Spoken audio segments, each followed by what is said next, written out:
시편 148편 1절로 3절 제가 봉독하도록 합니다. 할렐루야. 하늘에서 여호와를 찬양하며 높은 데서 찬양할지어다. 그의 모든 사자여 찬양하며 모든 군대여 찬양할지어다. 해와 달아 찬양하며 광명한 별들아 찬양할지어다. 하늘의 하늘도 찬양하며 하늘 위에 있는 물들도 찬양할지어다. 아멘. 148편은 우리 앞서 배웠던 147편과 거의 같은 내용을 가지고 있습니다. 147편에서는 자연의 이러한 질서를 통해서 하나님의 뜻을 가르쳐 주시는 이러한 일반 계시의 소중함을 우리에게 알려주었습니다. 또 성경을 통해서 하나님의 뜻을 가르쳐 주는 특별 계시의 또 이러한 은혜를 우리에게 소개합니다. 바로 이러한 일반 계시와 특별 계시라는 두 개의 수단을 통해서 하나님의 뜻을 우리에게 알려주시고 우리 성도들이 의식주에 있어서나 또 신앙에 있어서 하나님의 바른 뜻을 잘 분별하고 판단하며 또 순종하며 살아갈 수 있도록 그렇게 도와주시는 섭리의 중요한 두 수단을 균형 있게 사용해야 할 것을 소개하고 있습니다. 오늘 148편에서는 특별히 일반 계시의 이 혜택을 일반 은총이라는 이러한 형태로 그렇게 조금 더 확대하고 있습니다. 하나님이 자연 만물과 우리 인간의 인류 역사의 문화를 통해서 우리가 의식주와 관련해서 어떻게 살아가야 하는지를 가르쳐 주는 것을 하나님의 일반 계시다 이렇게 표현합니다.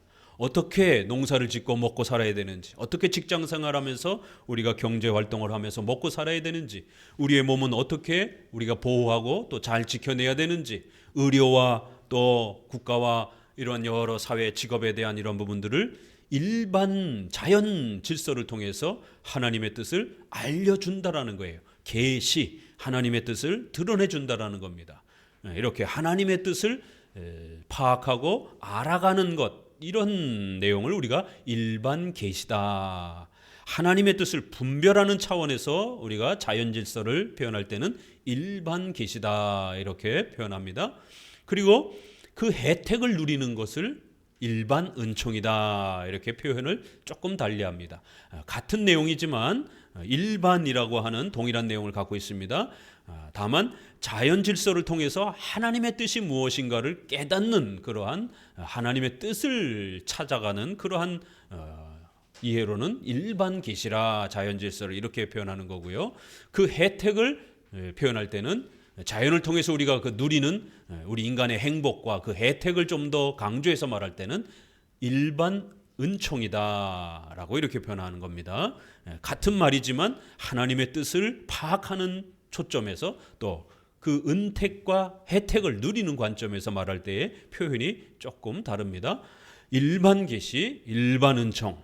오늘 148편에서는 특별히 하나님께서 자연 질서를 통해서 우리 인류 역사 문화를 통해서 우리에게 일반 계시를 베풀어 주시고 또 그 하나님의 계시를 우리가 잘 이해할 때에 우리의 삶이 풍족해지고 성도들의 삶이 더욱 그 하나님의 혜택들을 누릴 수 있는 이러한 일반 은총의 복됨을 우리에게 소개합니다.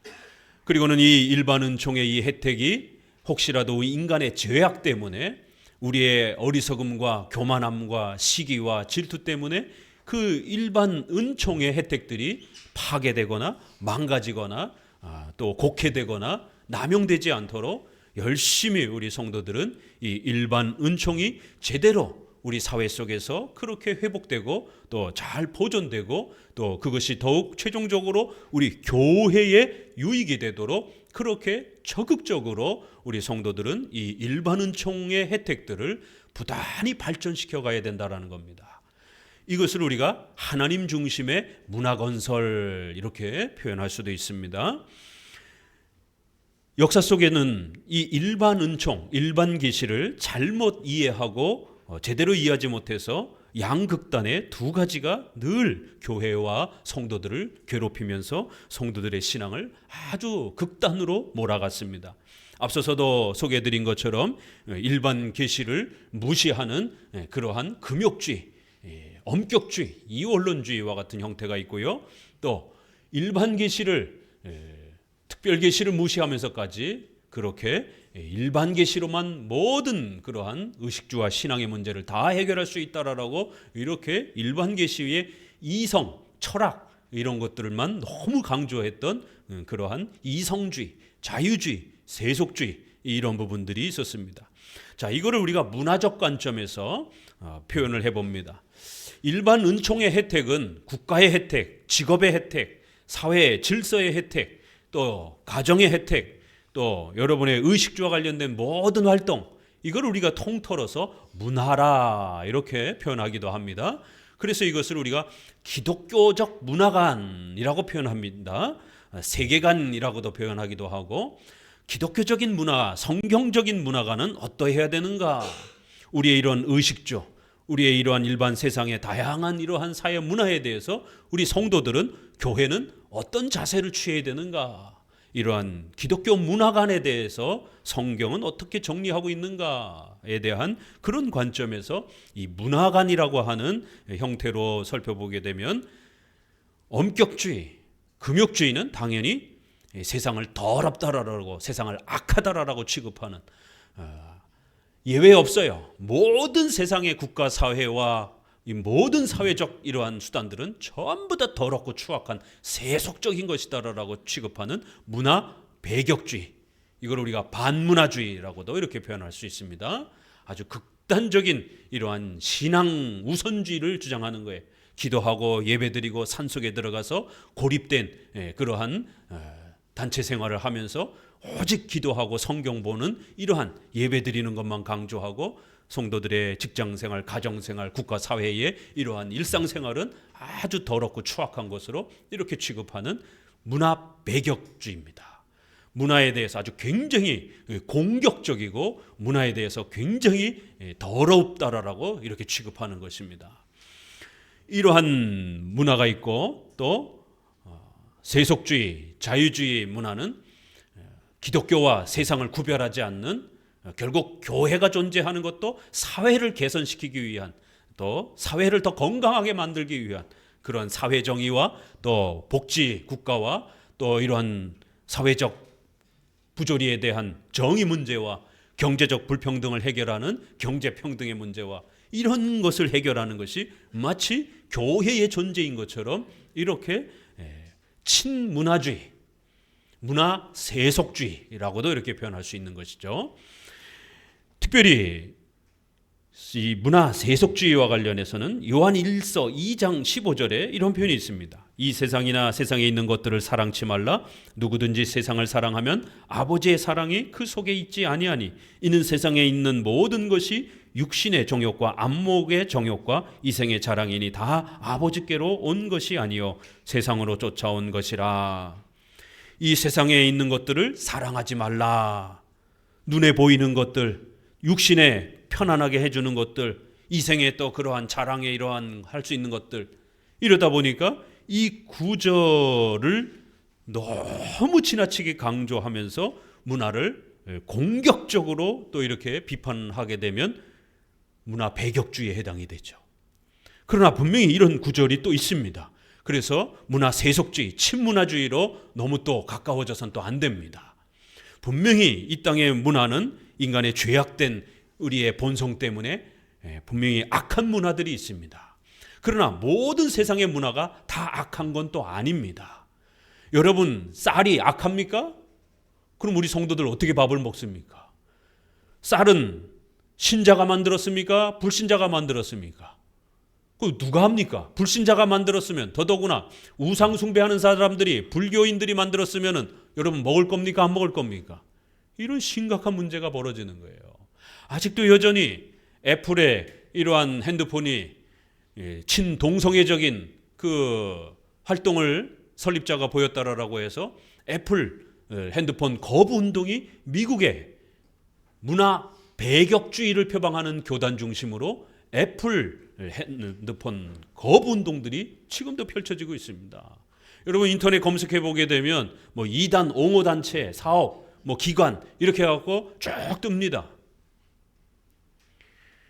주로 근본주의, 문화 배격주의, 엄격주의, 금욕주의를 표방하는 이런 분파들이 이 요한일서의 구절을 인용하면서 그렇게 세상은 악한 것이다 라고 이렇게 너무 극단적으로 배격하는 이런 모습을 보게 됩니다.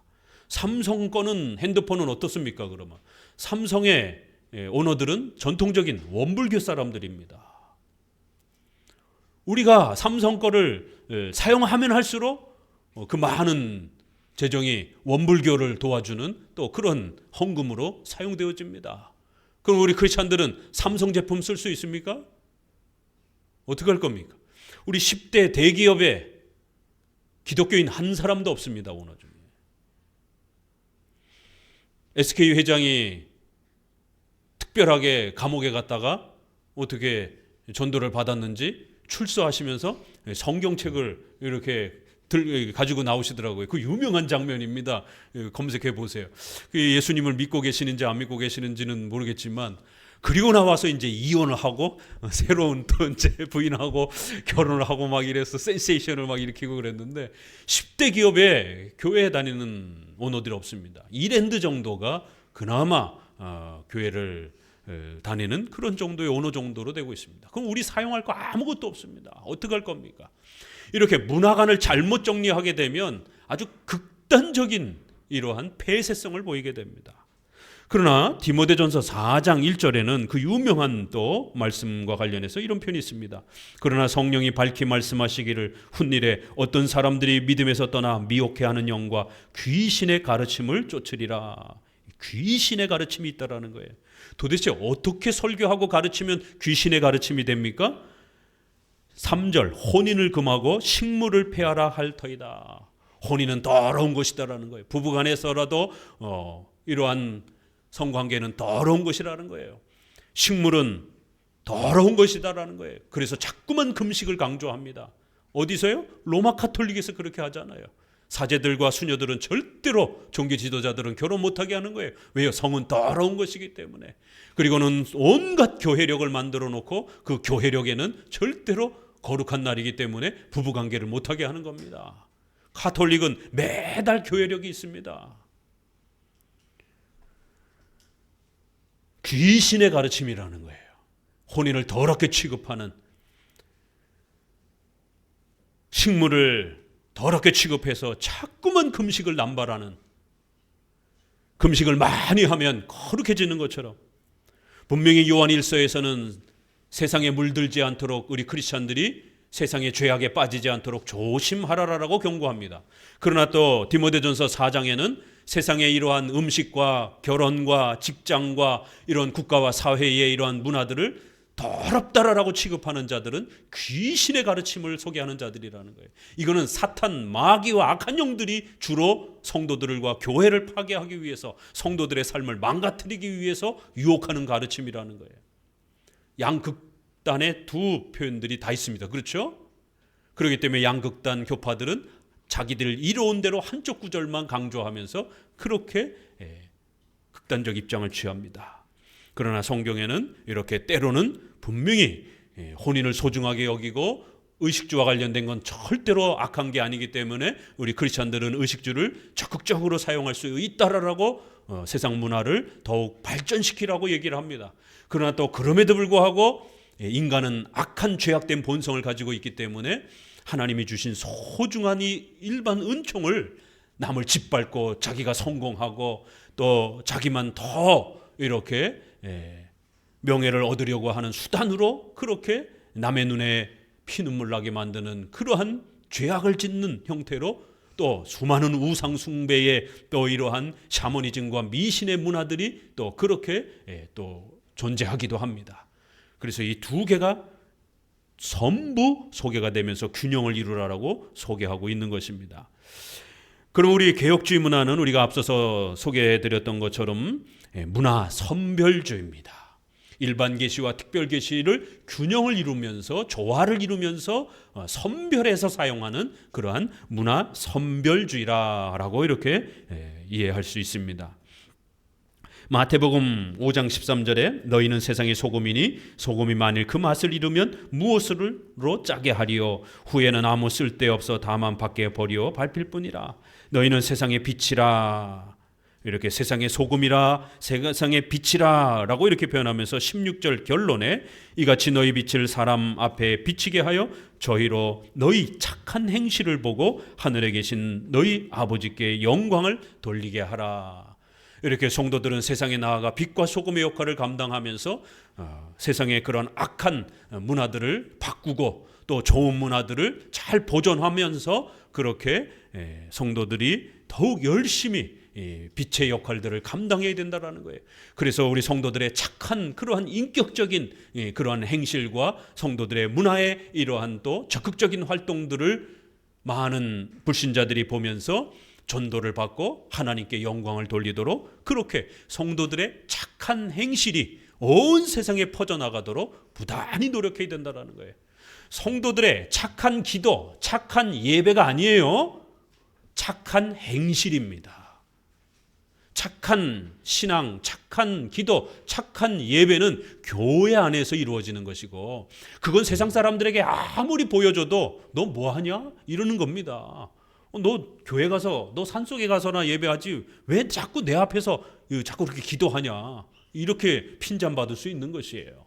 착한 행실을 통해서 이웃을 사랑하고 돕고 또 이렇게 섬기는 이러한 많은 또 봉사를 통해서 이러한 문화적 활동들을 통해서 사회적 활동들을 통해서 하나님께 영광을 돌리고 우리의 이웃들을 그렇게 돕는 그러한 선별적 문화관이라는 것이 우리가 아무리 또 이웃을 섬긴다 할지라도 악한 미신적인 샤머니즘적인 그런 문화까지 우리 크리스찬들이 보존하고 지키고 그걸 수용할 수는 또 없지요. 그런 부분들은 우리가 걸러내야 되는 겁니다. 아주 종교적인 그러한 심각한 문제가 없다라면 얼마든지 우리가 수용할 수 있다라는 겁니다. 고린도전서 10장 31절에도 그런즉 너희가 먹든지 마시든지 무엇을 하든지 다 하나님의 영광을 위해서 하라.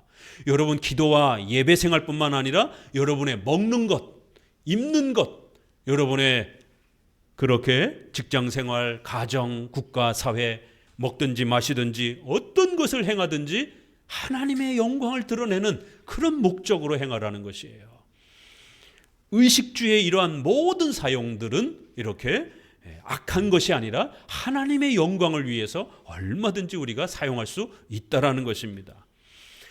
적극적인 문화관을 소개하고 있습니다.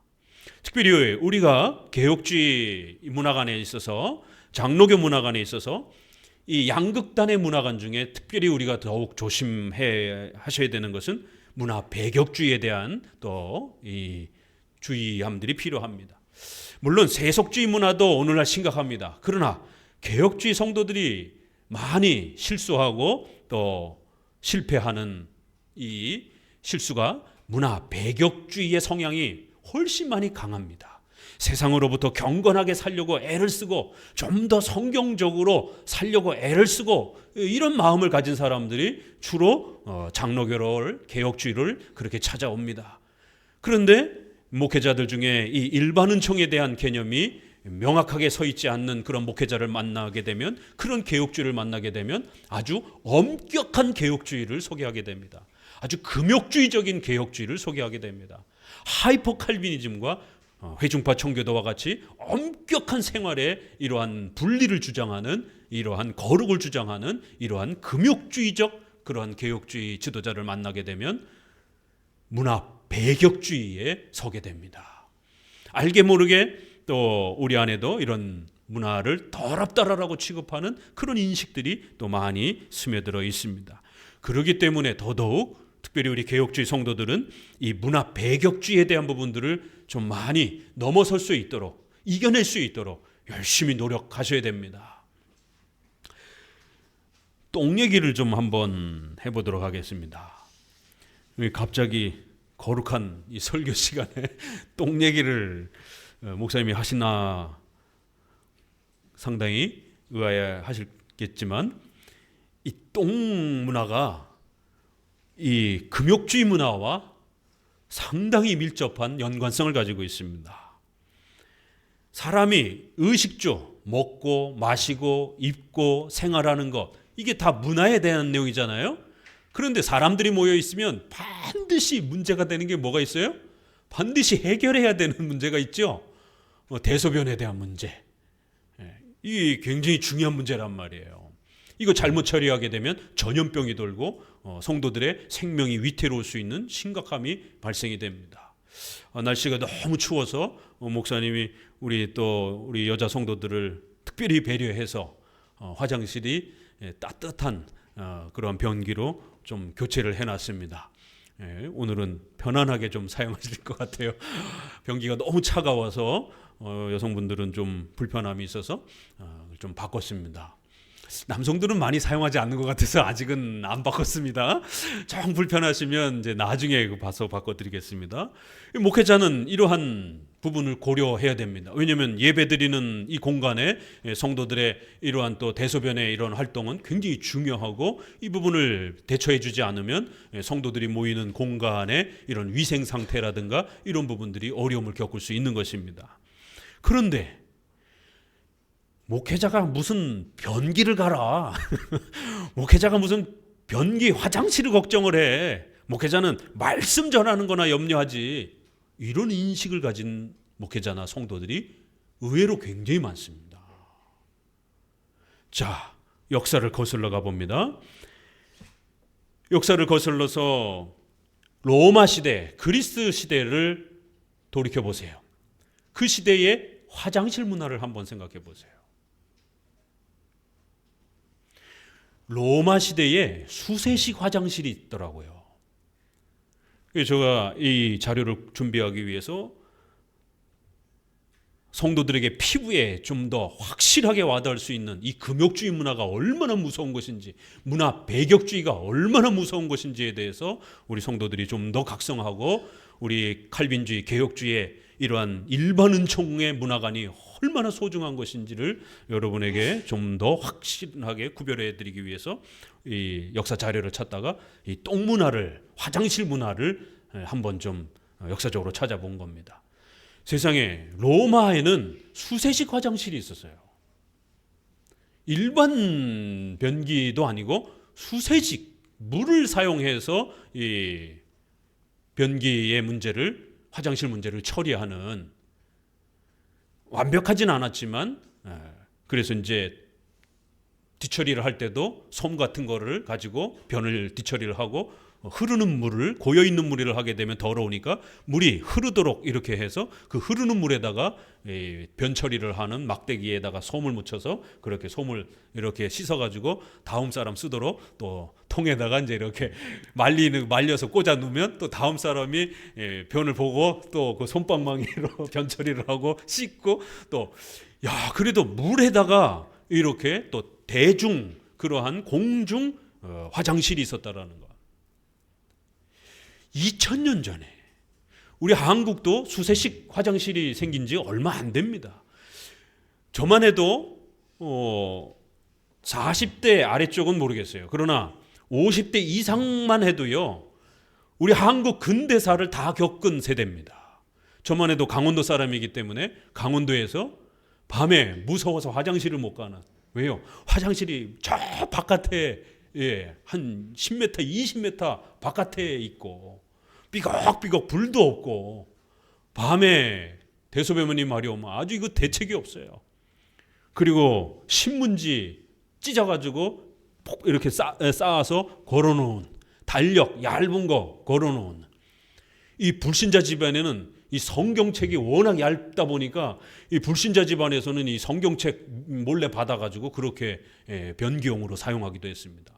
그리고 그 옆에 똥을 퍼가지고 재를 이렇게 섞어서 밭에 거름으로 쓰든, 소위 말해서 사람 변을 농작물에 그런 비료로 사용하는. 왜요? 비료가 없던 시절이었기 때문에. 그 사람의 변이 비료로 사용되면서 농작물 수확물이 2배, 3배로 급성장했습니다. 그 전까지는 이 사람의 변을 비료로 사용하는 법을 몰랐을 때는 농작물이, 쌀도 그렇고 채소도 그렇고 훨씬 적었습니다. 근데 문제는 뭐냐면 이 기생충이 살아있어 가지고 결국 사람의 몸속으로 다시 들어오면서 어린 시절에 그 충격적인 기생충 장면들을 막 애들은 가라 여기 약이 있습니다 뭐 이런 그 약장수 약을 구경을 하고 막 충격적인 그 기생충 장면을 막 보고 회충 12장충 무슨 뭐 이런 그 부분을 해결하라라고 하는 이러한 그 회충약들 막 선전하는 이런 문화를 목사님은 어려서 봤단 말이에요. 그리고는 겨울에 이러한 그 또 변이 차서 막 또 여름에 변이 차면 막 그 여성들 같은 경우는 튀고 막 이러다 보니까 참 열악한 이러한 그 화장실 문화. 수세식 화장실로 넘어오던 것이 저만 해도 그건 20살 넘어서 30살 가까이쯤에 수세식 화장실을 이제 접하게 됐습니다. 그러니까 우리 시대만 해도 이렇게 화장실 문화가 수세식으로 사용되어지는 게 쉽지 않습니다. 지금이야 뭐 비데도 있고 뭐 굉장히 더 좋은 것들이 나오고 있지만, 그런데 2000년 전에 로마는 수세식을 사용했다라는 거예요. 어마어마한 문명이죠. 그리고 또 하나, 목욕탕 문화. 로마가 왜 망했느냐라고 했을 때에 목욕탕 문화 때문에 망했다라고 하기도 할 정도로 그 목욕탕 문화에서 남녀의 그런 혼탕 문화라든가 이런 성의 이러한 타락이라든가 이런 것들이 너무 극심해서 결국 로마가 사치와 방탕에 의해서 망했다라고 이렇게 인류학자가 평가하기도 합니다. 그러나 아무튼 엄청난 그 목욕 문화들이 있어서 위생 상태가 굉장히 좋았다라는 거예요. 잘 씻고 그 다음에 사람들이 거주하는 공간에서 변을 잘 처리해 주니까 전염병이 돌지 않는 거예요. 과거엔 약도 없던 시절에 콜레라라든가 변들이 또 지하수로 스며들어서 그 지하수 물을 먹게 되면 또 우리가 물을 통한 그러한 전염병들이, 이게 조선시대에 한번 이런 콜레라라든가 또 왜 이렇게 전보 이거 많이 생기는 그 병 있잖아요. 천연두, 콜레라보다 더 많이 죽은 병이 전염병이 있습니다. 천연두입니다. 그래서 우리 영화 같은 데 보게 되면은 뭐 호안, 마마보다 더 무서운 뭐 막 이런 옛날 얘기들이 있어요. 호랑이, 그다음에 마마, 이 천연두입니다. 치사율이 코로나보다 훨씬 더 높습니다. 이 천연두와 같은 이러한 부분들도 지금 최근에 천연두가 다시 돌아가지고 막 걱정들 하고 뉴스에 나오더라고요. 예전에는 천연두 걸렸다 그러면 다 죽는 거예요. 둘 중에 하나, 셋 중에 하나는 죽는 겁니다. 근데 이게 다 전염병, 위생 상태가 좋지 않아서 생기는 병들이에요. 로마 시대는 수세식이 있었고 이렇게 위생 상태가 잘 씻고 이런 문화가 있었는데, 자 313년에 콘스탄티누스에 의해서 기독교가 자유를 얻고 로마가 국교화되기 시작하면서 어떤 일이 벌어졌습니까? 중세 시대가 500년부터 시작이 된 거예요. 그리고는 1000년 동안 중세 시대가 지배를 합니다. 교회가 모든 문화적 판단들을 전부 교회가 내립니다. 의료와 정치와 의식주에 대한 모든 판단을 교회가 하기 시작한 거예요. 특별히 중세 시대의 로마 가톨릭 문화는 성을 더럽다라고 취급하는 거예요. 음식을 더럽다라고 취급하는 거예요. 금욕주의적 성향이 굉장히 강했습니다. 제일 먼저 파괴한 게 뭐겠어요? 목욕탕을 파괴한 겁니다. 사치스럽게 어떻게 이렇게 물을 낭비하느냐라고, 씻지 말라라고, 씻는 건 더러운 것이다라고. 화장실을 그렇게 가까이 두고 화장실을 발전시키는 것에 대해서 그건 로마의 악독한 문화라고 그러면서 화장실을 파괴를 해버렸어요. 화장실을 아예 안 만들었어요. 어떤 일이 벌어졌겠습니까? 그냥 길바닥에다 싸는 거예요.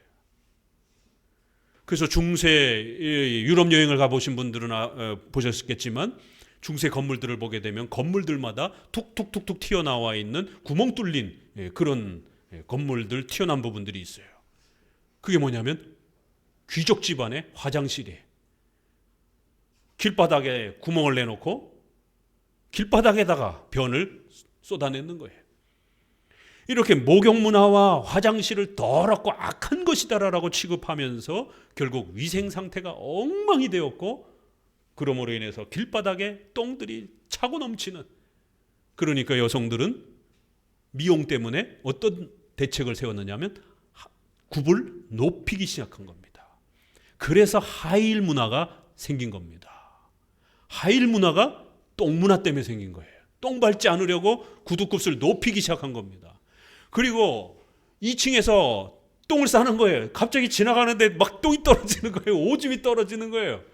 그리고는 오줌이나 똥을 받았다가 그냥 창문으로 그냥 막 내다 던지는 겁니다. 그러니까 머리에 뭘 써야 되는 거예요. 우산 문화가 발전하기 시작한 겁니다. 우산이 똥 때문에 생긴 겁니다. 비를 피하려고, 비는 깨끗하기 때문에 그냥 다 맞고 다녔어요. 옛날에는 똥 때문에 우산이 생긴 겁니다. 자, 화장실을 다 없애버려가지고 길을 가다가 변이 매려면, 대변이 매려면 어떡합니까 이거? 그래서 몰래 대변을 보기 위해서 옷을, 기다란 걸, 드레스용 같은 옷을 입기 시작한 겁니다. 쫙 달라붙는 옷이 아니라. 그래서 여성들의 중세시대에 드레스 문화가 형성이 된 겁니다. 드레스를 펼치고 저쪽에 쭈그리고 앉아가지고 그냥 싸는 거예요. 남자들은 저만 해도 그냥 길바닥에다가 그냥 서서 싸고 그냥 저 숲속에 들어가서 그냥 싸는 거예요. 근데 여성들은 좀 그렇잖아요.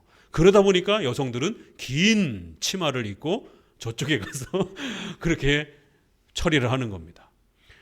그 이제 남자들은 어떻게 되는가?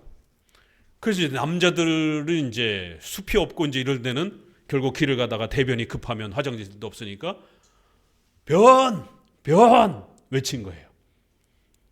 그래서 남자들에게 망토로 똥을 쌀 수 있도록 가려주기 위한 똥통을 들고 다니면서 큰 망토를 들고 다니는 이 변처리 직업이 생긴 겁니다. 그래서 변하고 소리를 지르면 똥통과 이 망토를 가진 사람이 와서 망토를 이렇게 둘러주고 거기서 길바닥에 앉아서 그냥 싸는 거예요. 그럴 때 우리말로 변 그러는 거고, 프랑스 말과 이쪽에서는 뚜아 이렇게 표현하는 거예요. 뚜아. 이 뚜아에서 이게 영어로 토일렛이 된 겁니다. 왜 화장실을 토일렛이라고 했을까? T-O-I-L-E-T. 이 프랑스 발음은 OI가 오아 발음이에요. 뚜아. 망토 이렇게 부른 거예요. 이게 망토라는 뜻이에요. 망토 이렇게 불러준 겁니다. 그러면 네 하고 쫓아가서 이렇게 가려주고는 볼일 보게 하는 겁니다. 여성들은 자기 드레스가 있으니까. 그래서 뚜알, 뚜알렛, 토일렛. 그래서 화장실이 된 겁니다. 자, 이렇게 중세시대는 아무 데나서나 막 똥을 싸고 화장실을 더럽게 취급하고 이러다 보니까 전염병이 한번 돌게 되면 어마어마한 겁니다. 자, 지금도 여러분 유럽 여행 가면 화장실이 없어요. 우리 대한민국의 화장실을 그래서 전 세계 사람들이 놀라는 겁니다. 고속도로 화장실 가보고 놀라는 거예요. 그리고 다 무료예요. 유럽 가보신 분들, 우리 얼마 전에 저기 또 영국 다녀오신 분 계시죠? 돈 내고 가야 돼. 그나마 있는 화장실은 돈 내고 가야 돼. 그리고 옛날 건물들은 화장실이 아예 없어요. 고대 건물들은. 유럽은 옛날 건물들이 많잖아요. 그러니까 우리 지금처럼 도시 개발을 해서 하수구를 이렇게 잘 정비하고 이럴 수가 없는 거예요. 원래부터 촘촘한 데다가 화장실이 아예 없었고, 그냥 위에 구멍 뚫린 돈 많은 사람들은 그냥 위에 2층에서 그냥 길바닥에다가 그냥 그렇게 버리고. 그러니까 지금도 그러한 문화가 강해서 유럽은 화장실을 개방하지 않는 겁니다. 화장실을 우리나라처럼 자유롭게 쓰지 못해요. 이게 왜 유럽이 화장실이 없는가? 왜 화장실을 사용하는데 꼭 돈을 내는가? 우리는 상상할 수 없는 이런 유럽의 독특한 이런 문화. 아니 어떻게 화장실 쓰는데 이렇게 인색할 수 있는가? 이렇게 의아해할 수 있는. 그래서 유럽 여행 다닐 때는 이 화장실 대비를 잘 하시고 다녀야 됩니다. 그건 결국 중세시대 문화 때문에 그런 거예요. 종교개혁이 일어나면서 어떤 일이 벌어졌습니까? 수녀를 데리고 루터가 결혼을 한 겁니다. 결혼은 더러운 게 아니다라는 거, 성은 더러운 게 아니다라는 걸 보여주기 위해서 결혼을 적극적으로 그렇게 보여준 거예요. 또 칼빈은 과부랑 결혼을 했습니다. 남편이 전염병 때문에 죽은 홀로 된 과부와 결혼을 합니다. 그리고 그 다른 아이들도 그렇게 자신의 아이로 키워냅니다. 이렇게 재혼이 더러운 게 아니다라고 하는 거. 그리고 돈을 더럽게 여기지 않았습니다. 이자 받는 것을 허락해 줬습니다. 고리대금은 금지했지만. 그래서 대략 한 5%에서 10% 정도를 사회적인 규범으로 이렇게 정해줬습니다. 그랬더니만 전 유럽의 상인들은 조선시대나 우리도 그렇지만 상인들은 아주 이 나쁜 인간들 이렇게 늘 취급받았습니다. 더더구나 우리가 마태, 세리 이 성경에 나오는 것처럼 돈을 취급하고 돈을 걷고 이런 직종에 있는 사람들은 훨씬 더 사회적으로 지탄을 받고 더더기나 돈은 악한 것이다 이러다 보니까 상인들이 아주 돈 뺏어 먹는 놈들, 아주 더럽고 악하고 추한 놈들 이렇게 취급되었습니다. 그런데 종교개혁을 통해서 돈은 더러운 게 아니다. 돈을 통해서 목회자도 먹여 살리고 또 교회도 세워주고 가난한 또 사람들도 먹여 살리고 돈은 절대로 악한 것이 아니다라고, 돈을 악하게 사용하는 인간의 마음이 죄악된 것이다라고 이렇게 방향을 잡아준 겁니다. 그랬더니만 상인들이 교회로 몰려들기 시작하는 것이. 그래서 그 상인들이 적극적으로 헌금하고 그러면서 유럽 일대에 종교개혁이 펼쳐져 가기 시작한 겁니다. 돈, 또 그 다음에 이러한 음식, 결혼, 또 국가에 대한 이러한 직업들, 이러한 다양한 부분들에 있어서 적극적으로 의식주에 대한 이런 부분들을 하나님의 은총으로 해석해 준 겁니다. 중세시대에 더럽다고 취급했던 부분들이 은총으로 해석되어지면서 소중하게 그것을 발전시키고 개발하도록 그렇게 문을 열어준 것이에요. 당연히 화장실 문화도 조금씩 개선되어지고 씻는 것이 죄악된 게 아니다라고 하는. 그 유럽 사람들은 씻지 않는 사람들로 유명했습니다. 우리가 중국 사람들이 씻지 않는, 그래서 떼놈이라고 부르잖아요. 일본 사람들을 외놈이라고 이렇게 부르고 중국 사람들을 떼놈이라고 오랑캐라고 이렇게 불렀던 게 더러워서 그랬던 거예요. 그러니까 이러한 씻지 않는 민족들이 몇 민족이 있었는데 유럽 사람들도 씻는 것을 죄악시 취급했기 때문에 이런 위생 상태가 심각했던 겁니다. 그럴 때 종교개혁자들은 씻는 것은 절대로 악한 것이 아니다라고 하는, 이런 좋은 옷을 갈아입는 것을 악한 것이 아니다라고 하는 이런 의식주 문화의 일대 개혁을 이루어준 겁니다. 우리는 이신칭의 이러한 신앙의 개혁만 생각하지만 신앙이 개혁이 되니까 생활이 개혁이 되기 시작한 것이에요. 이처럼 중세시대의 이러한 새로운 그러한 변화를 통해서 흑사병이 돌았을 때도 전염병이 돌았을 때도 대처하는 자세가 전혀 달랐습니다. 중세시대의 그 악한 로마 카톨릭의 반문화주의 때문에 전염병이 걸리니까 성도들이 전부 다 성당으로 모여든 거예요. 왜요? 성수 뿌림받으려고. 성수 받으면, 성수 뿌려지면 전염병이 낫고 전염병도 안 걸린다고 생각했기 때문에, 그래서 교회로 몰려오라라고 전부 다 전염병 중에 사람들을 그렇게 모아놓고 성수를 뿌리고, 그래서 사제와 성도들이 전염병 걸려갖고 흑사병 걸려갖고 다 죽고 이런 일이 벌어진 거예요. 그럴 때 종교개혁자들은 격리를 시켰습니다. 그래서 지난번 우리 코로나 때에 어떻게 해야 되는가, 똑같은 문제가 발생이 되면서 성도들이 막 우왕좌왕했잖아요. 그래서 역사학자, 또 저처럼 교리를 가르치는 조직신학자, 이런 분들이 합쳐서 2000년 역사를 전부 다 우리가 연구해보고, 또 그 다음에 종교개혁 시대에 어떻게 대처했는지, 흑사병을 어떻게 대처했는지들을 전부 다 이렇게 살펴보고 하나의 방향성을 성명서로 그렇게 만들어준 겁니다. 격리의 개념이 나온 거예요. 전염병이 생긴 곳으로부터 멀리 다른 곳으로 피신하라라고. 그랬을 때 이제 교회는 마지막까지 남아서 환자들을 돌보고, 특별히 목사와 장로와 직분자들은 마지막까지 남아서 최대한 남아서 환자들을 돌보고, 그리고 마지막에 이제 교회 지도자들은 피신할 수 있도록 제일 먼저 교회 문을 닫고 제일 먼저 피신하고 이래서는 안 된다라는 거예요. 그래서 어떤 당회로까지 나오냐면 겁이 나가지고 목사가 전염병 때문에 흑사병 때문에 일찌감치 도망갔던 목사가 보고가 되었고 그래서 결국 호출이 되어서 엄중하게 징계를 받는, 어떻게 목사가 제일 먼저 교회 문을 닫고 그렇게 피신할 수 있느냐라고 권징을 받고 한 번만 더 그렇게 한다라면 면직시키겠다라고 이런 그 권직록에 그런 내용까지도 담아져 있습니다. 자, 이렇게 전염병이 창궐했을 때 지난 우리 코로나 때 얼마나 심각한 일이 벌어졌습니까?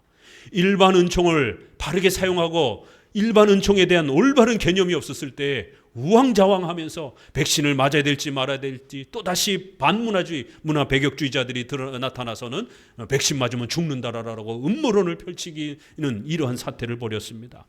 또 사회정의나 이런 또 세속문화를 자유주의 현대신학의 이런 영향을 받은 사람들은 교회 문을 일찌감치 문을 닫아버리고 성도들이 기도하고 예배드릴 수 있는 공간도 다 없애버리는 이러한 참혹한 일들이 양쪽에서 벌어졌습니다. 일반 은총은 소중하게 하나님의 은총으로 사용하면서 또 특별 은총은 특별 은총대로 그렇게 또 우리의 신앙의 기준점을 잡아가면서 특별히 악한 문화들은 걸러내면서 국가, 사회, 직장 또 이런 다양한 우리의 의식주의 문화에 있어서 특별히 종교적으로 문제가 되지 않고 십계명에 위배되지 않는다라면 우리는 은총으로 받아들이는 거예요. 이 쌀을, 이 음식을, 이 고기를 불신자가 아니면 우상숭배자가 만들었던 안 만들었던 상관없는 겁니다. 좀 더 저렴한 곳에 가서 여러분 얼마든지 사용할 수 있는 것입니다. 좀 더 재정을 아끼기 위해서 저렴한 곳에서 사용할 수 있는 것이에요. 우리 분당 옆에 여기 차병원은 기독교인이 하는 데예요. 그래서 주보를 가지고 입원을 하게 되면 입원비에 대해서 10% 정도 DC도 해주고 그럽니다. 그런데 조금 떨어진 재생병원은 대순진리회에서 운영하는 병원입니다. 근데 차병원은 좀 비싸요. 재생병원은 싸고 한 1, 20% 쌉니다. 여러분 어떻게 됩니까? 저희 아이들 어려서 키울 때 다 재생병원에 가서 큰 치료를 요할 때는 거기서 치료를 받았습니다. 가난한 목회자가 비싼 곳에서 치료를 할 수가 없는 거예요. 좀 더 싼 곳으로 갈 수밖에 없는 겁니다. 어떤 사람이 어떻게 목사가 대순진리의 병원에 가서 진료를 받을 수 있는가? 아니요. 그것은 대순진리의 교회라면 문제가 되지만 그 오너가 대순진리의 오너든 어떤 신앙을 가졌든 국가의 합법적인 그러한 라이센스를 받고 운영한다라면 얼마든지 우리가 경제적 형편을 따져서 사용할 수 있는 것입니다. 삼성의 오너가 비록 원불교 사람이라 할지라도 얼마든지 그 물건 자체가 악한 건 아닌 겁니다. 돈이 악한 게 아닌 것이에요. 돈이 없으면 어떻게 살 겁니까? 쌀이, 고기가 악하면 여러분 어떻게 먹고 살 겁니까? 당장 굶어 죽어야 되는 겁니다. 이렇게 의식주의에 대한 잘못된 교리 개념은 성도들을 생명을 위태롭게 할 수 있는 이러한 심각한 일이 벌어집니다. 특별히 이런 문화 배격주의는 더더욱 조심해야 하는 것입니다. 자, 우리 본 교단의 사명을 같이 읽어봅니다. 바로 이런 내용들을 우리 교회법, 우리 교단 교회법에는 이렇게 아주 중요하게 하나님 중심의 문화 건설을 사명을 소개합니다. 같이 읽어봅니다. 우리는 하나님 중심의 신앙생활에 의해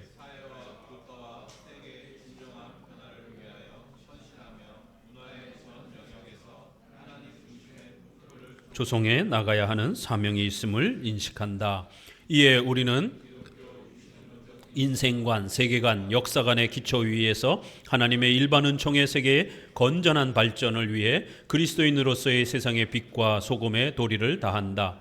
이는 오늘날 인본주의적으로 사회개혁을 도모하는 사회 복음주의적 기독교 세속화 운동과는 다른 것이다.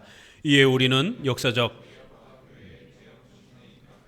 일시적인 하나님의 지역적 성격을 띤 교파가 아니고 종교개혁의 원칙을 준수하는 역사적 기독교회의 공교회성과 일치성을 보존하고 계승하는 사회적 신앙의 토대 위에 세워지는 진정한 교회의 실현을 표방하는 교회임을 엄숙히 선언한다. 우리 교회 헌법 3항에는 성경적인 교회를 수립해야 된다라는 이런 항목이 있고, 이제 4항에는 이렇게 우리 성도들의 생활과 관련해서 일반 은총을 적극 사용해서 하나님 중심의 문화를 건설하라라고 이렇게 당부합니다. 이러한 금욕주의, 엄격주의, 문화 배격주의에 대한 이러한 영향 때문에 성도들이 이 일반 은총, 의식주의 이러한 문화를 적극적으로 사용하고 또 적극적으로 발전시키는 것에 굉장히 소극적입니다. 대체적으로 교회가 소극적이에요. 소위 말해서 기장, 이러한 기독교 장로회라고 하는 아주 진보적인 이러한 단체들 몇몇 빼놓고는 이런 국가 사회의 활동, 정치 활동, 또 이런 여러 가지 의식주와 관련된 문화 활동에 대해서 교회가 적극적이지 않습니다. 굉장히 소극적이고 회피적이고 모른 척합니다. 그렇기 때문에 사회로부터 항상 욕을 먹는 거예요. 사회가 어렵고 위험에 빠졌을 때 교회는 등 돌리고 그저 예배만 드리고 자기들 그냥 기도만 하고 있는, 사회의 아픔에 대해서 전혀 돌아보지 않는, 그럴 때 주로 자유주의 이러한 교단 등과 단체들이 나서가지고 가난한 사람들 편에 서서 뭔가 목소리를 내는 이런 보수교회들은 항상 그저 예배만 드리고 있는 이런 걸로 욕을 먹은 거예요. 이게 왜 그러냐면 문화 배격주의 영향을 받아서 그런 겁니다. 우리 전통적인 장로교와 개혁주의는 문화에 대한 이런 적극성을 가지고 있기 때문에 절대로 예배만 드리고 기도만 하는 그러한 신앙만 강조하는 그러한 문화 배격주의가 아닙니다.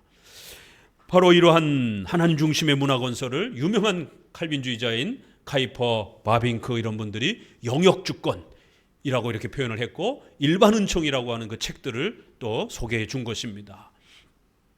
그리하여 그분들은 열심히 자신들이 살던 사회에 교회도 성장시켜야 되지만 또 성도들이 건강한 문화관을 가지고 학교를 바꾸고 직장을 바꾸고 또 정치를 바꾸고 또 성도들의 의식주와 관련된 문화들이 성경에 위배되지 않도록 적극적으로 그렇게 또 활동하고 또 좋은 문화들을 또 발전시키고 이렇게 나아간 것을 보게 됩니다. 존 낙스에 의해서 공공교육이라고 하는 개념이 들어온 겁니다. 옛날엔 다 돈 있는 사람만 교육을 받았어요. 귀족집 자녀들만 교육을 받았습니다. 일반 평민들 아이들 중에 똑똑한 아이들을 교육받을 수가 없었습니다. 그래서 그러한 아이들이 교육을 받아 국가사회에 이바지할 수 있도록 귀족들이 장학금을 내어서 공공교육을 할 수 있도록 공교육 개념이 존 낙스에 의해서 시작이 됐습니다. 지금 우리가 공교육을 받잖아요. 사교육이 아니라. 이 혜택이 존 낙스에서 온 겁니다. 우리 종교개혁자들에 의해서 온 거예요. 공공의료 복지 개념, 우리가 의료보험이 전 세계에서 제일 잘 돼 있다라고 그러잖아요.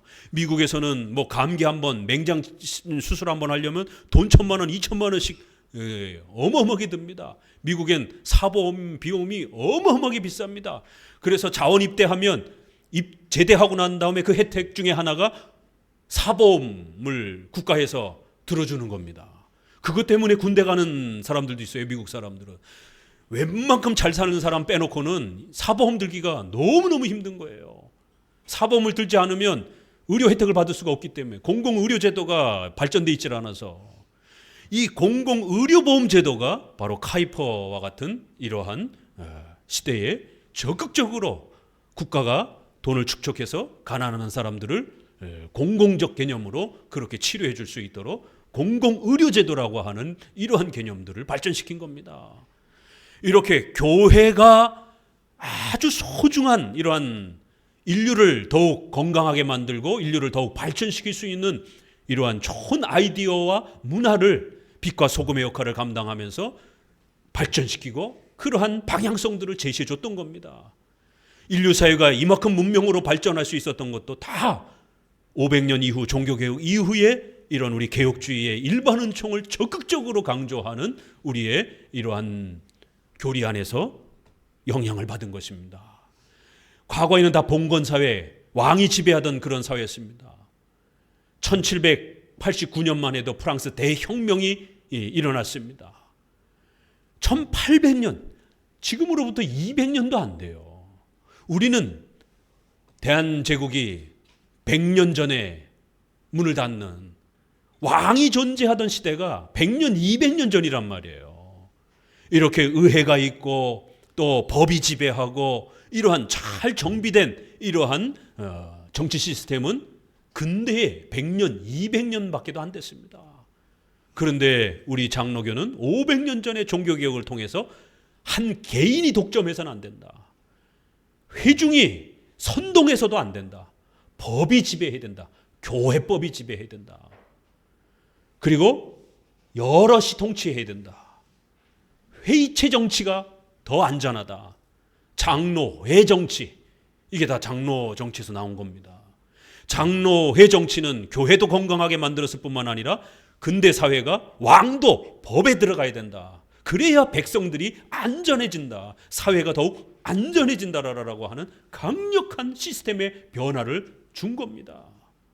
이렇게 일반은총을 발전시켜서 근대 사회의 많은 문명과 혜택들을 누릴 수 있도록 그렇게 도전을 주었던 것입니다. 절대로 소극적이지 않다라는 거예요. 기도원에 가서 산속에 가서 기도만 하고 이런 게 아니라는 겁니다.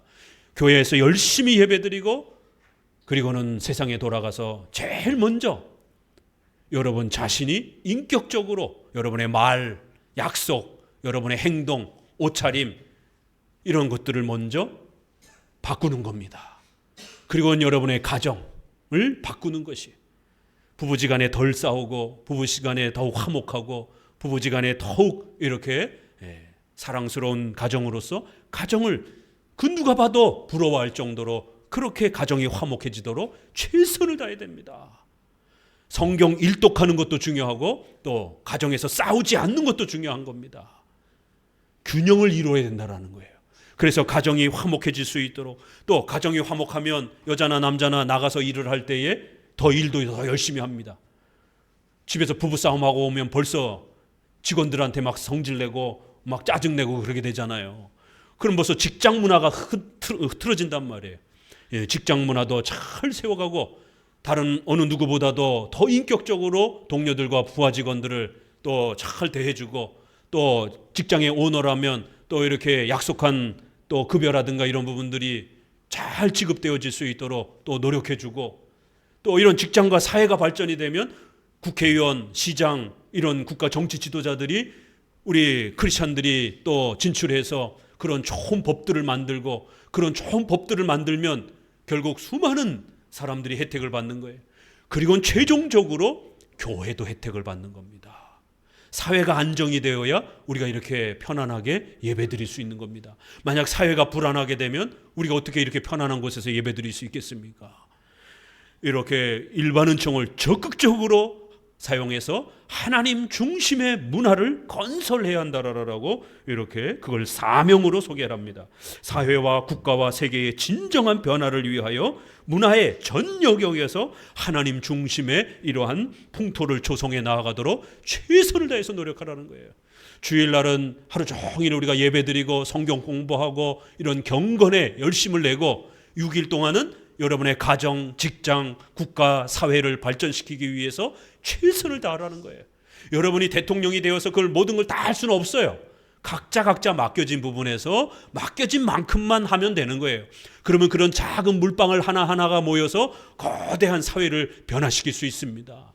내가 요만큼 한다고 해서 뭐 변화될까? 아니에요. 그 작은 빛들이 모여서 사람들에게 도전을 주면 또 법을 바꾸게 되고 법이 바뀌게 되면 또 많은 사람들에게 혜택을 줄 수 있는 것입니다. 이렇게 하나님 중심의 문화를 건설하라. 일반은총의 이러한 세계의 건전한 발전을 위해 그리스도인으로서의 세상의 빛과 소금의 도리를 다한다. 이렇게 아주 명시했습니다. 이러한 적극적 문화관을 오해해서 이런 세속화 운동으로 착각하면 안 된다라는 거예요. 우리는 사회정의, 무슨 경제평등 이런 거를 목적으로 하는, 이거를 본질로 하는 그런 자유주의는 아닙니다. 그러나 그렇다고 해서 이러한 국가사회의 이러한 발전을 등한시하는 그러한 배격주의도 아니라는 거예요. 우리는 이신칭이 교회를 본질로 하며 또 우리의 생활과 관련된 문화에 대해서 또 열매로서 최선을 다해서 하나님의 중심의 문화를 건설해 가도록 그렇게 노력해야 된다는 것입니다. 자, 우리 본문으로 돌아오셔서 이러한 기본 개념 아래에서 오늘 148편을 보게 되면 아주 간략하지만 이런 하나님 중심의 일반 은총을 사용해서 하나님 중심의 문화를 건설하라라고 강력하게 권면하는 것을 보게 됩니다. 1절을 먼저 읽어봅니다. 할렐루야 그의 모든 사자여 찬양하며 모든 군대여 찬양할지어다. 해와 하늘의 하늘도 찬양하며 하늘의 위에 있는 물들도 찬양할지어다. 그것들이 여호와의 이름을 찬양할 것은 저가 명하심의 지음을 받았음이로다. 저가 또 그것들을 세우시고 뱉지 못할 명을 정하셨도다. 너희 용들과 바다여 땅에서 여호와를 찬양하라. 불과 우박과 눈과 안개와 그 말씀을 쫓는 광풍이며 산들과 모든 작은 산과 그 나는 새며 세상의 왕들과 모든 백성과 방백과 땅의 모든 사사며 청년 남자와 처녀와 노인과 아이들아 다 여호와의 이름을 찬양할지어다. 그 이름이 홀로 높으시며 그 영광이 천지에 뛰어나심이로다. 저가 그 백성의 뿔을 높이셨으니 저는 모든 성도 곧 저를 친근히 하는 이스라엘 자손의 찬양거리로다. 할렐루야. 시작하자마자 가장 많이 등장하는 단어가 있어요. 어떤 단어죠? 찾으셨죠? 찬양하라. 자그마치 13번. 할렐루야도 여호와를 찬양하라 하니까 할렐루야 값이 합치면 15번. 자그마치 14절에 15번을 찬양하라라고 해집니다. 할렐루야, 하나님을 전심으로 찬양하라는 거예요. 이거는 우리가 우리의 신앙과 삶 전체에서 하나님을 찬양하라 얼마든지 말할 수 있어요. 그런데 오늘 이 큰 주제가 뭐냐라는 거죠. 오늘 이 큰 주제가 자연 만물의 이 질서를 통하여 인류의 이러한 역사와 문화를 통하여 하나님이 자신을 드러내 주신다라는 거예요. 일반 계시. 그리고 그 일반 계시의 혜택을 우리가 마음껏 누리고 그거를 마음껏 더 발전시키며 우리 이웃들에게 나눠주고 또 우리 사회에 건강하게 세워가도록 또 교회를 돕는 데에 그 일반 은총을 사용하라는 거예요. 그 일반 은총이 자연 질서가 우리 인류 문화가 하나님 앞에 영광이 되도록 열심히 찬양하고 노력하라는 겁니다. 그러니까 이 찬양하라는 그 권면이 15번이나 강조되는데 특별히 어떤 부분에서 그 은택과 혜택을 높이고 있느냐 하면 일반 은총을 우리가 소유하고 있는 것에 대해서 일반 은총의 혜택을 주시는 것에 대해서 그 하나님의 은혜에 감사로 찬양하라는 거예요. 그래서 오늘 이 찬양하라는 권면은 훨씬 더 강한 그러한 일반 은총의 중요성을 우리에게 알려줍니다. 하나님이 주신 그 일반 은총의 혜택을 함부로 무시하지 말고 그 일반 은총의 혜택을 마음껏 누리고 그 일반 은총의 혜택을 소중하게 간직하면서 하나님을 높이라는 거예요. 그 일반 은총의 혜택을 주신 하나님을 열심히 찬양하라는 겁니다. 찬양하라와 일반 은총이 이렇게 연결되어 있습니다. 자, 그러면 처음에 누구를 부릅니까? 그의 모든 사자여 찬양하며 모든 군대여 찬양하라. 모든 사자여 천사들을 말합니다. 천군 만마 이렇게 수천에 수만에 그래서 천사들을 군대다 이렇게 표현합니다. 그래서 하나님을 만군의 하나님 이렇게도 표현합니다. 만군 온 군대 천사들 전체를 다스리셔서 하나님의 일을 하시는 분. 그래서 천사들을 부대 군대로 이렇게 표현을 해서 만군 이렇게 표현을 합니다. 만군의 하나님 군대여 천사들이여 하나님을 찬송하라는 거예요. 그러면 이것도 예배로서 찬양할 때가 있어요. 그렇지만 여기서는 일반 은총과 결합이 된다는 거예요. 천군 천사들이여, 우리 성도들이 의식주를 잘 사용할 수 있도록, 우리 성도들이 의식주를 더욱더 잘 발전시킬 수 있도록 열심히 성도들을 도우라는 거예요. 천군 천사들이여, 성도들이 굶어 죽지 않도록, 성도들이 가난해지지 않도록, 성도들이 경제적인 어려움 때문에 눈물을 흘리지 않도록, 성도들이 좋은 음식으로 배불리 먹고 또 그 양식을 이웃들에게 나누어 줄 수 있도록, 우리 성도들이 곰핍하지 않도록 열심히 우리 성도들이 의식주에 있어서 발전해 갈 수 있도록 도와주라는 거예요. 그리고 그런 일들을 하나님 앞에 찬양하라는 거예요. 그렇게 일반 은총의 혜택들을 성도들에게 베푸시는 그 하나님을 높이라는 겁니다. 천사들은 우리 성도들을 섬기라라고 그렇게 하나님이 명령하셨습니다. 천사들이여, 하나님을 높이라는 거예요. 어떤 면에서요? 일반 은총의 혜택을 성도들에게 주시는 그 하나님의 위대한 은혜를 높이라는 거예요. 찬송할 뿐만 아니라 또 성도들이 의식주와 관련해서 부족하지 않도록 열심히 돌봐주라는 것이에요. 천군 천사들을 통해서 우리 성도들의 의식주를 하나님께서 살펴주시겠다라고 천군 천사들에게 명하고 있는 겁니다. 자, 3절부터는 누구를 또 불러 세우고 있죠? 해와 달과 광명과 별들과 하늘의 하늘과 물들과 그 모든 것들은 하나님을 찬양하라는 거예요.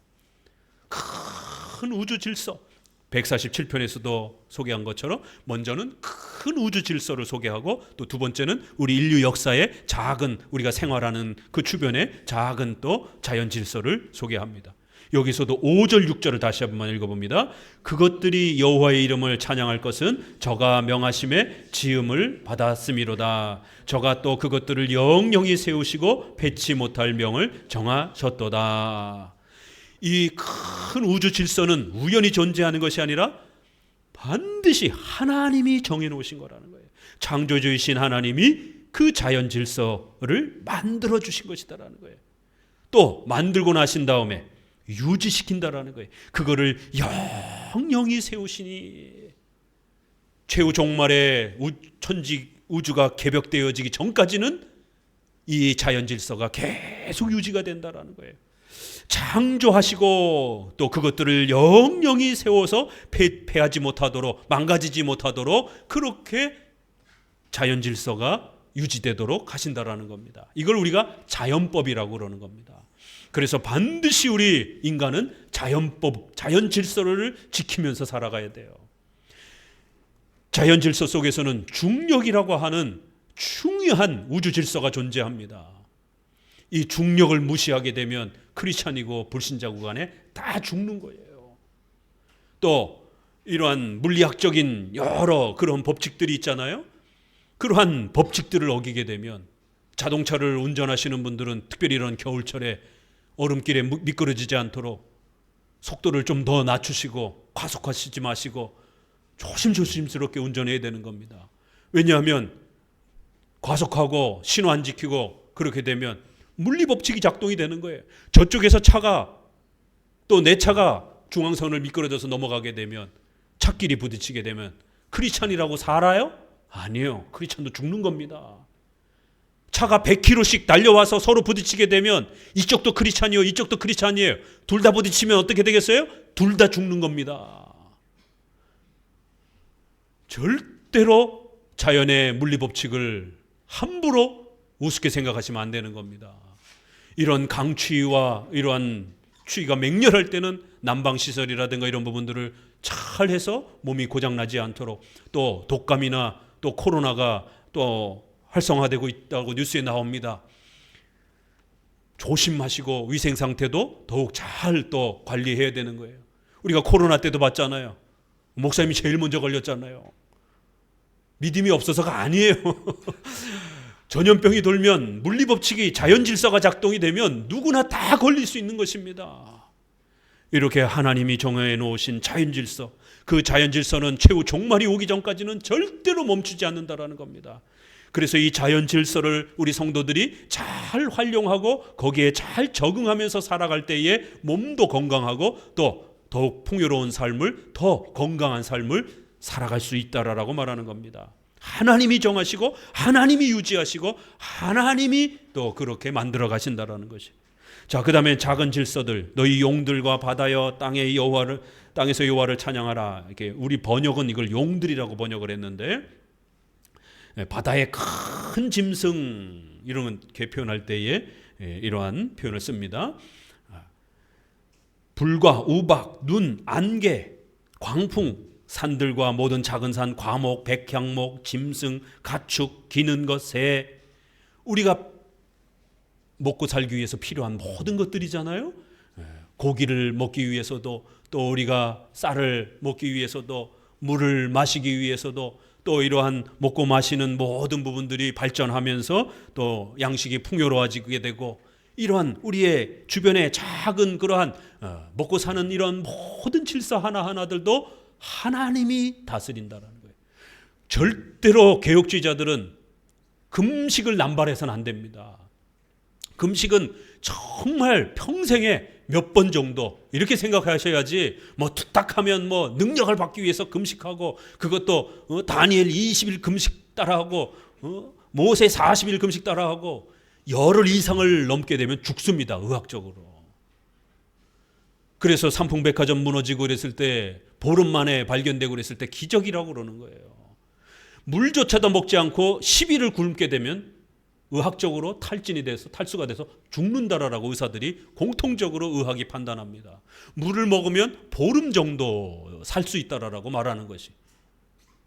그런데 어떻게 목회자들은, 성도들은 20일 금식을 그냥 아무렇지도 않게 생각하고, 최근에 무슨 다니엘 21일 금식 기도해가지고 또 한때 최근 얼마 전에 끝났습니다.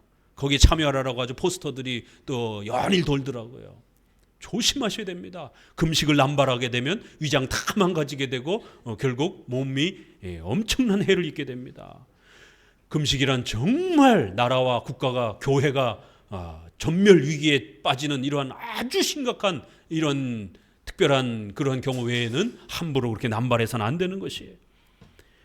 자, 그 다음에는 11절에 세상의 왕들과 모든 백성과 방백들과 땅의 모든 사사며 청년, 남자와 처녀, 노인, 아이, 이건 우리 인류 역사 문화를 말하는 거예요.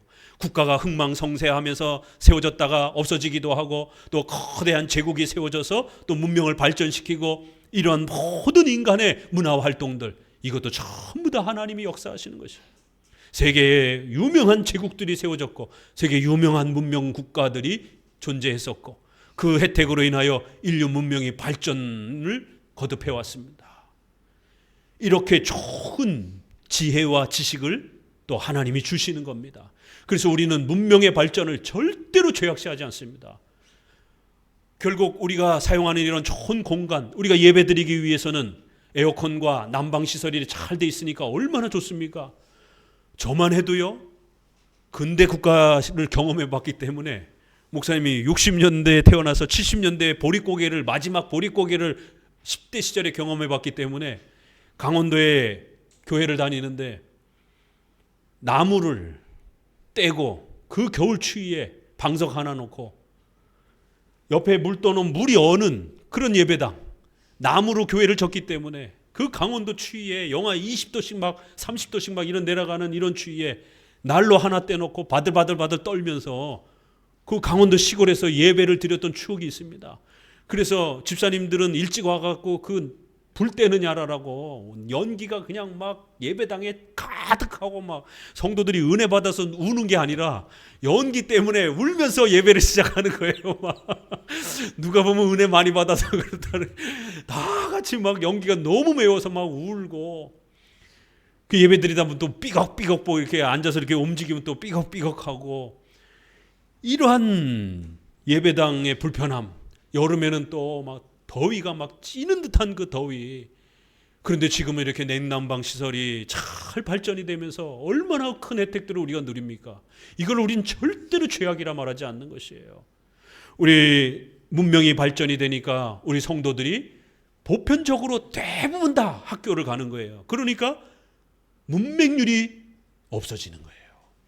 그러니까 우리 성도들은 자연적으로 글을 읽을 수가 있게 되는 거예요. 성경을 읽을 수 있는, 누구나 다 초등학교, 중학교, 고등학교를 졸업하니까 얼마든지 성경을 읽을 수가 있는 겁니다. 만약 문맹률이 높으면 교회에서 그 글자 가르치느냐고 엄청난 시간을 소비해야 됩니다. 그런데 이렇게 학교 제도가 발전이 되니까 문맹률이 없어지면서 특별히 우리 성도들에게는 성경과 교리를 가르칠 수 있는 엄청난 혜택을 보잖아요. 또 우리 성도들이 직업이 튼튼해지니까 과거에는 성미쌀도 있어가지고 쌀을 왜 걷었냐면 경제가 돈이 많지 않던 시절이니까 그거라도 걷어가지고 목사님도 먹여 살리고 또 성도들도 쌀로 주는 것이에요. 그러나 이제는 성도들의 직업이 튼튼하니까 이제 그렇게 구제를 받을 사람들도 많이 줄어들게 되고, 그러니까 좀 더 재정이 탄탄해지기도 하고, 이렇게 국가가 또 튼튼해지니까 세계 경제 10대 국가에 이렇게 또 경제 발전을 이룩하니까 성도들이 훨씬 전쟁이라든가 이런 위험으로부터 안전함을, 대한민국 5,000년 역사에 근대의 요 50년 동안만이 전쟁이 없이 평안함을 유지하는 그런 시대라라고 한국사를 연구하는 분들은 이야기합니다. 특별한 시대에 여러분은 살아가고 그 혜택을 누리고 있는 거예요. 디모데 전서에서도 왕들과 위정자들과 귀족들을 위해서 기도하라라는 그러한 표현이 있습니다. 왜냐하면 우리가 평안한 중에, 고요한 중에 신앙생활을 하기 위함이다 라고 권면을 합니다. 나라가 어지럽고 직업이 불안하게 되면 성도들이 예배드리고 신앙생활하는데도 엄청난 어려움을 겪는 거예요. 이렇게 일반 은총은 죄악된 것이 아니라 일반 은총이 발전하면 발전할수록 그 혜택을 교회도 받는 것입니다. 또 우리 성도들도 그 많은 혜택들을 또 누리게 되는 것입니다.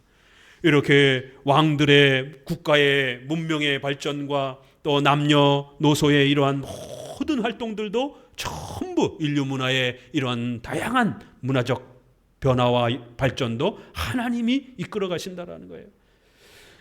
14절에 저가 그 백성의 뿔을 높이셨으니 저는 모든 성도 곧 저를 친근히 하는 이스라엘 자손의 찬양거리로다.